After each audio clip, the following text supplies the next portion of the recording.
"You're not being let go," Paul said with the calm arrogance of someone who thought he was offering mercy. "Just right-sized." He gestured toward the paper on the table like it had written itself.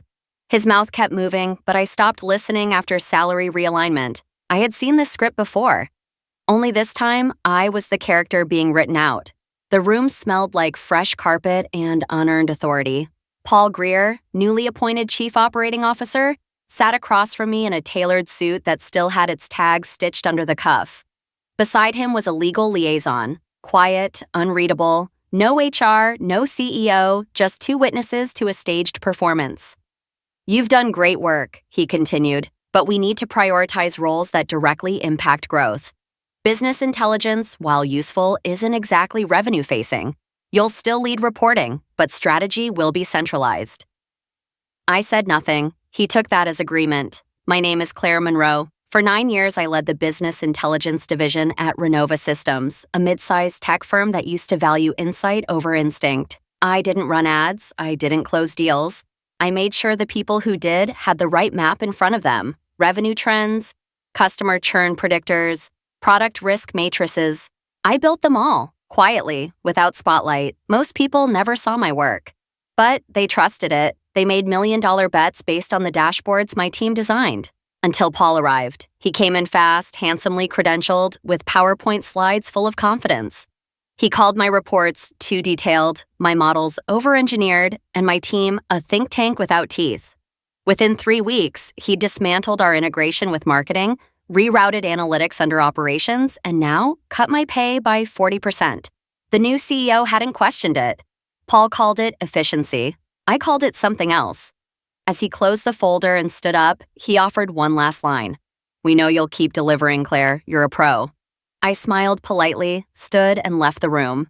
What he didn't know, what no one in that office had thought to ask, was that our entire performance ecosystem ran on layered logic. What they saw was the surface.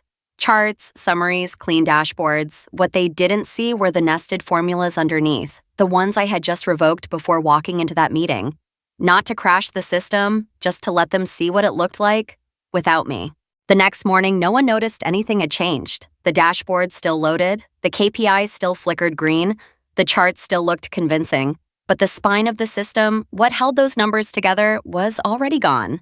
I hadn't shut anything down. That would have been obvious, messy, childish. Instead, I disabled 3 dependency chains deep inside the logic trees, one that calibrated cohort drift in our churn model, another that adjusted lead scoring based on real-time channel attribution, and a third that weighted revenue projections against product release delays. To anyone glancing at the surface, it all seemed fine. But it wasn't fine. It was hollow. By Friday, sales celebrated a projected upswing in conversions. Marketing attributed it to their new email campaign. Paul forwarded the report to the CEO with the subject line, "Proof that simplification works." I read it in silence, logged the timestamp, and didn't correct him. The only person who seemed unsure was Ravi, a data engineer who'd worked under me for 6 years. He passed by my desk late that afternoon, hesitant. "Hey, Claire," he said quietly. "Quick thing, the Q3 predictor, it's giving outputs without full data input. That's intentional?" I met his eyes. "Just observe, Ravi. No changes." He nodded and didn't bring it up again. That weekend, I stayed late, not to fix, but to archive. I exported every model before it was touched, locked version histories, and compiled a private ledger of how each metric was drifting.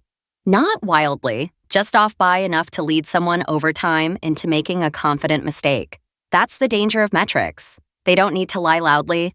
They just need to whisper something slightly wrong until the whole company moves 1 inch off course every single day. Paul called me in Monday morning for a check-in. He was in a good mood. "We're already seeing results," he said, gesturing to the dashboard behind him. "Just needed to trim the fat. Appreciate your grace through the transition." I nodded. Of course, he didn't know the dashboards were now fed by assumptions he no longer controlled, that every metric in front of him was technically correct and strategically meaningless, that the map he was using would take him somewhere, just not where he thought. This wasn't revenge. This was version control. They thought I had been silenced. What they didn't realize was that I had been repositioned. Without strategic access, my official responsibilities were reduced to generating standard reports for middle management. But no one noticed I still had root access to the metric builder. That wasn't a mistake. They just didn't understand what to take away. So I stayed quiet, not passive, calculating. Paul wanted lean dashboards. The CEO wanted clean signals. The new analytics lead, Trevor, wanted automation. So I gave them exactly what they asked for: metrics that were quick, digestible, and directionally off. Conversion uplift, I ran the model using legacy attribution windows, ones we deprecated for over 2 years. Churn forecasting, I suppressed the regression coefficient tied to product ticket volume, making everything look smoother. My changes didn't break the numbers. They just bent them, subtly, like gravity bending light. Within 2 weeks, marketing celebrated record engagement. Product teams greenlit a flawed feature based on user heat maps that had quietly omitted scroll abandoned data, and sales pushed a revised territory split, confident in a retention model I'd silently downgraded. No one questioned it except Aiden Ross. Aiden was new, smart, too smart, planted by Paul under the pretense of building fresh eyes into the analytics stream. He came from an external firm, barely 28, but with just enough arrogance to believe he could fix a system he didn't build. The first time he messaged me, it was polite. Aiden R. Hey Claire, quick one. Churn predictor seems flat across cohorts 3 and 6. That expected? I replied 2 hours later. Claire M. Model has been stabilized per current logic. If you have business input, talk to strategy. I knew that would irritate him, and it did. 3 days later, he submitted a pull request to restore prior coefficients. Nina on my old team flagged it immediately. He was trying to reverse what I had done, without knowing what else I had tied to those weights. So I triggered an old defensive protocol we had created years ago. Any unverified coefficient changes would scramble dependent visuals until revalidated. The next morning, the churn dashboard exploded. Values missing, colors reversed, outputs returning zeros. Aiden panicked. Paul summoned a hasty fix meeting. Trevor blamed Aiden for reckless override. Aiden, red-faced, protested. It was just a normalization restore. I sat quietly in the corner, sipping coffee. Legacy safeguard, I said, was meant to prevent unauthorized logic from polluting the core model. Forgot it was still active? Paul nodded, barely hiding his frustration. That night, Aiden sent me another message. Aiden R. You're doing something, I don't know what, but the numbers are lying and you're making them do it. Claire M. Then you'd better get better at reading lies. He didn't reply. From that moment, I knew Aiden was going to keep digging, which meant I had to move faster. Because I wasn't just bending metrics anymore, I was setting the trap. By the time Aiden submitted his second escalation, Paul had already signed off on the Q3 strategic initiative launch. The campaign was bold, an ambitious product push targeting a demographic that, according to our current metrics, was re-engaged and expanding. The CEO, excited by the reported signals, scheduled an internal announcement. There would be a live stream, press, even a soft investor briefing. All of it based on numbers I had laced with misdirection. But this wasn't sabotage, this was exposure. Paul wanted to impress the CEO, so I gave him the data to do it, knowing full well that what he thought was insight was noise dressed up as clarity. Marketing built campaigns around fake lift. Sales targeted retention cohorts that were already slipping away. And Aiden, he saw the edge of the fault line, but he still didn't know how far it ran. Until he found the crawler. I had forgotten it was still active. A legacy QA script buried in a subfolder designed to quietly scan data environments for version drift. Nina must have reactivated it while cleaning up one of our shared drives. Aiden stumbled on the log file. He confronted me in person. I found a Delta report, he said, cornering me near the kitchen. You're running a shadow environment, aren't you? The models don't match the data we're reporting. I took a sip of tea, unfazed. That's a strong accusation for someone who doesn't know how the models work. I don't need to know the math, he snapped. I can see what's not aligning. You're manipulating outputs. You're letting everyone walk into a blind spot. I set my mug down carefully. If the lights go out, Aiden, maybe you should ask who turned them off. But more importantly, ask who built the wiring. He was shaking now, half from anger, half from fear. He realized he didn't have proof. He only had pattern. That night, I received a message from Nina. Nina, CEO's rehearsal run pulled in the faulty heat map. Paul's using it tomorrow. He's calling it the momentum moment. Want me to intervene? Claire, no, let it go through. Nina, You sure? Claire, trust me, they need to see the crash land in real time. The next morning, I deployed the kill switch. Not a system failure, just a visual contradiction. Minutes before the CEO went live, I triggered a dormant protocol that replaced the homepage metrics with their baseline counterparts. Unfiltered, unweighted, and painfully real. What showed up was a heat map that looked like a ghost town. No upward swing, no momentum. Just cold, blue silence. Confusion spread like wildfire. The CEO hesitated mid-sentence. Paul stepped up to the laptop, refreshing, whispering to his assistant, "Where's the lift data? Where's the engagement?" His voice cracked. I watched from the back of the room. Aiden turned around and met my eyes across the chaos. He didn't say a word. He didn't need to. Now he understood. The conference room was silent except for the hum of the projector fan. Paul stood near the screen, sweating beneath his tailored jacket. The CEO sat motionless at the end of the table, arms crossed, eyes fixed on the cold heat map that had just played across every screen in the building. Marketing leads looked down. Sales tried not to make eye contact. No one knew where to look for answers, except toward the one person they'd tried to remove from the room. Me. I didn't speak. Not yet. The CEO cleared his throat first. "You said there was uplift." Paul nodded too quickly. "There was. I believe the model logic was altered. Some sort of internal, refresh conflict. We've had minor sync issues since Claire's transition off the mainline data environment. It may be legacy residue." Legacy residue? That was his attempt to blame me for sabotaging a system I no longer owned, but still understood better than anyone in the room. Aiden, to his credit, didn't speak either, but he looked at me. His expression was different now. Less suspicion, more recognition. That afternoon, the board's risk liaison, Elena Voss, requested an informal audit of the Q3 planning environment. She called me directly.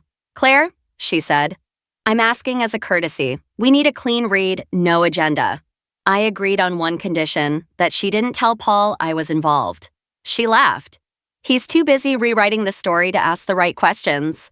I spent that night assembling a comparative timeline, what was presented, what had been altered, and who had touched each layer of logic. Nina and Ravi helped silently. Luis from data governance slipped me 2 logs that had quietly recorded access overrides Paul had authorized on Trevor's credentials. By the next morning, I had what I needed. Aiden confronted me before I walked into the elevator. "You made it crash." "No," I said. "I made it visible." He hesitated, then asked, "Was that the plan the whole time?" "It was the backup plan," I replied. "The original plan was for no one to notice. They chose differently." In the boardroom, Elena laid out the evidence. Metric drift, unapproved logic changes, misleading visual layers, no fraud, just willful negligence layered under blind ambition. Paul defended himself with buzzwords. Agile analytics, exploratory metrics, executive-level abstractions. But every explanation unraveled under the weight of version control. The data had receipts, the system had memory, and I had the floor. The CEO finally turned to me. "Claire, in your view, is the system salvageable?"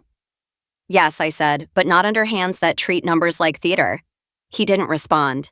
He didn't have to, because the real decision had already been made, long before this meeting. It was embedded in every log, every drift, every contradiction. This wasn't about one crash. It was about a culture that thought precision was optional. Paul didn't go quietly.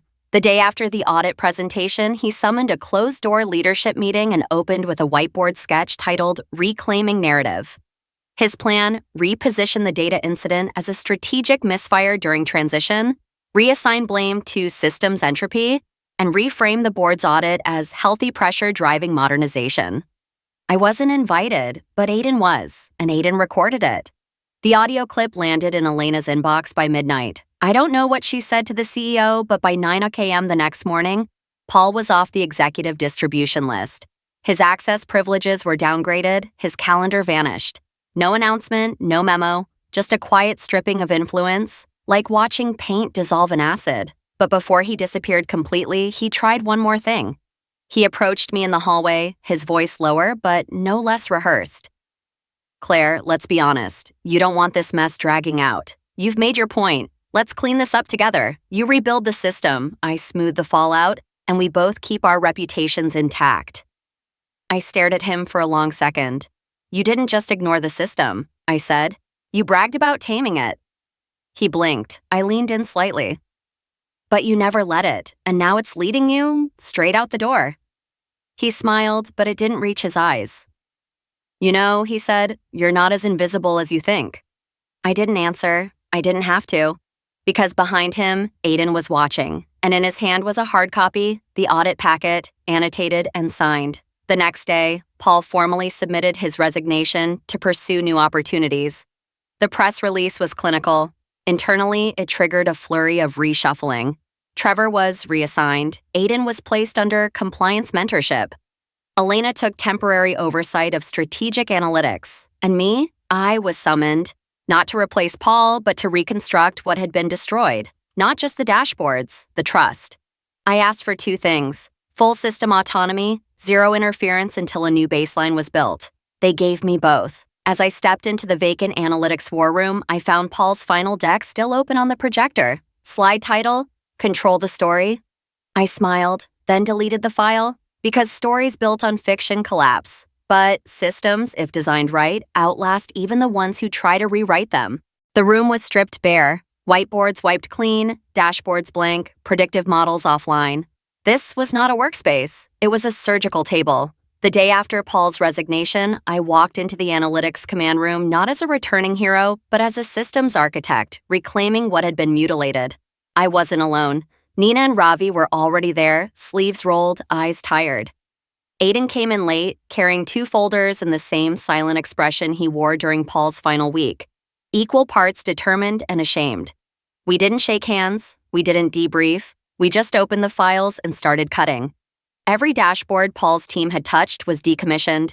Every override labeled executive discretion was quarantined. We ripped out automated forecasts that had been smoothed for investor decks and replaced them with blank models.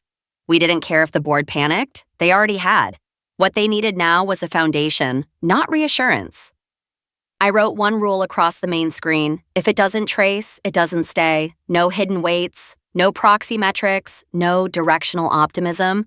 Just the unfiltered system. Cold, accurate, relentless. By midweek, the panic began. Marketing's campaign planner sent 6 emails in a row. We can't see performance trends. Sales followed with, our conversion dashboard is gone. How are we supposed to adjust territories?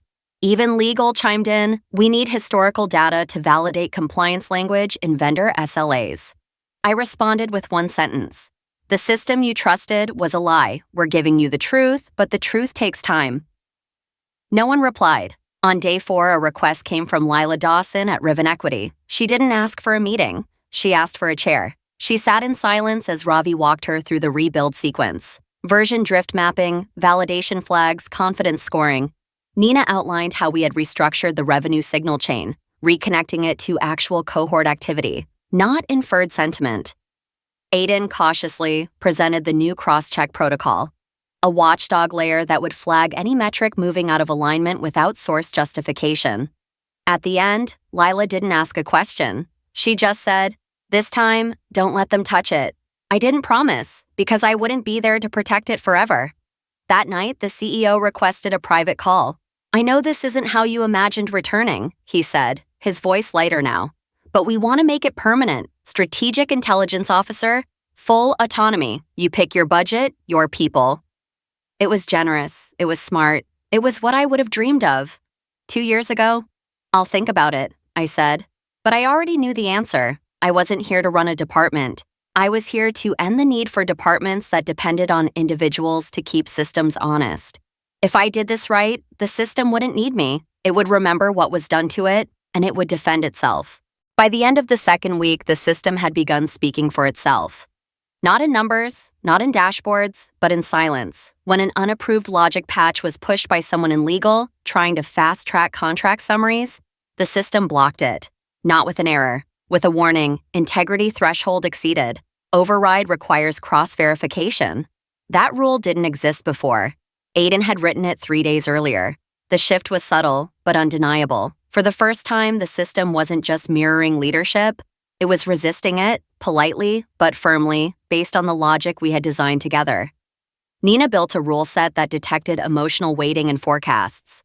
If too many optimistic modifiers appeared without evidence, the model paused itself.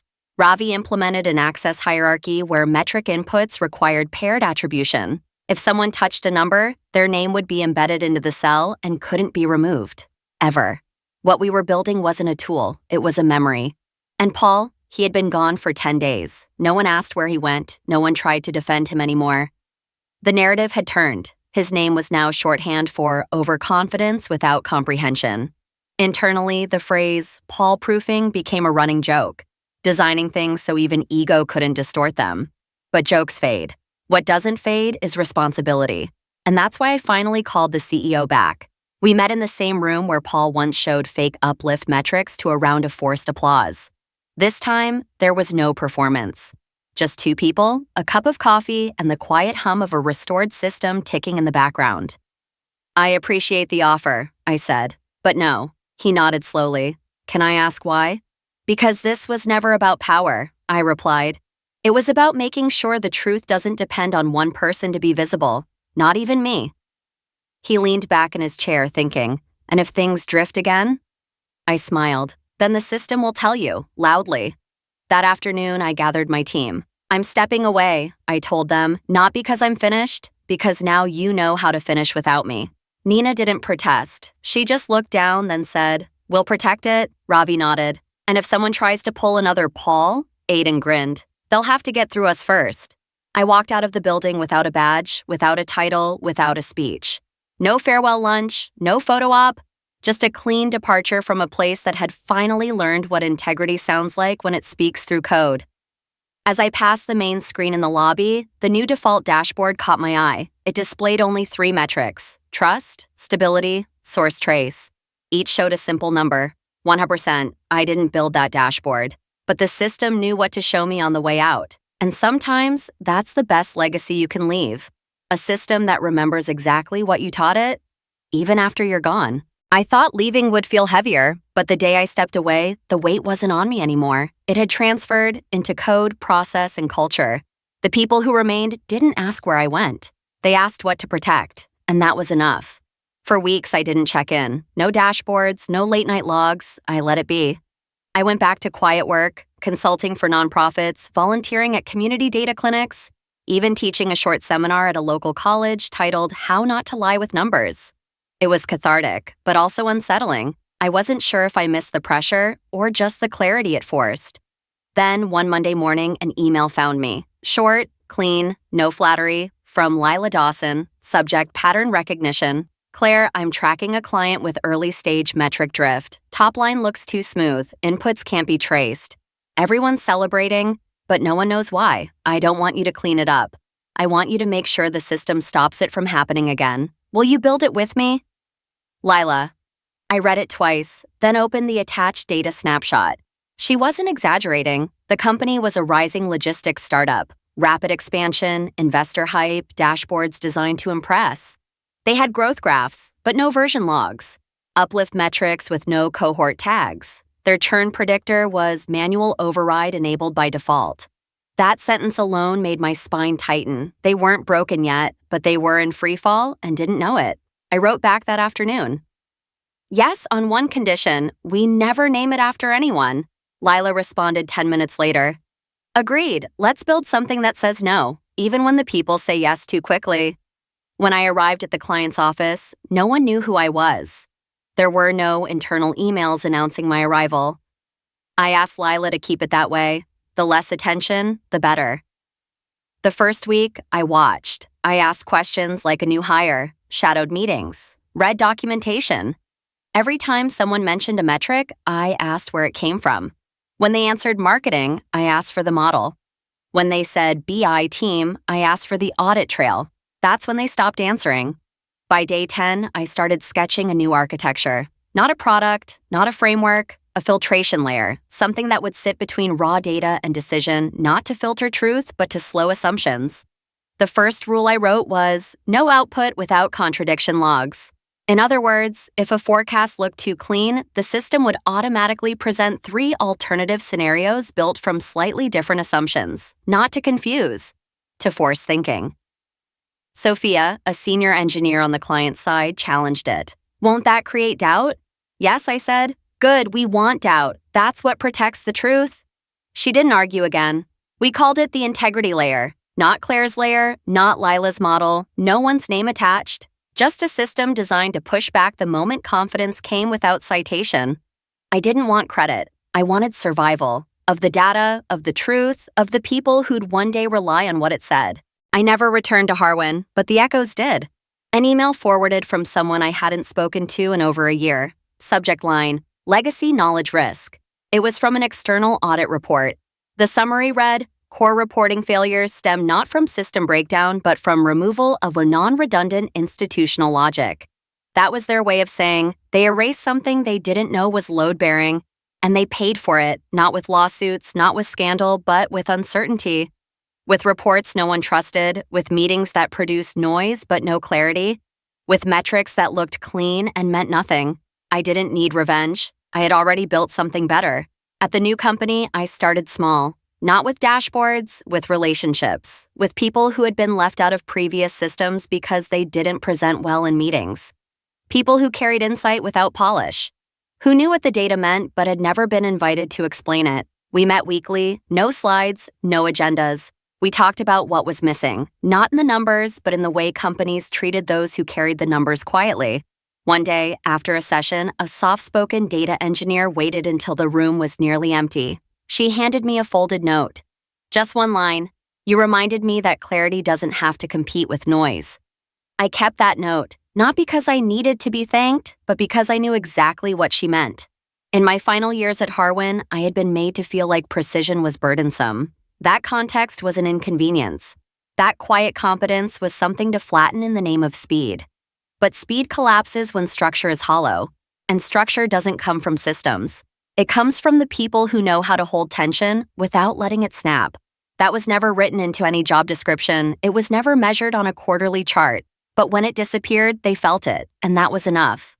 The last message I received from the old firm came not from a colleague, but from an intern I had once trained. Briefly, in passing, she wrote, I didn't know what you were doing until I tried to do it myself. Now I understand why it never felt broken until you were gone. No signature, just initials. And that was all I needed to know.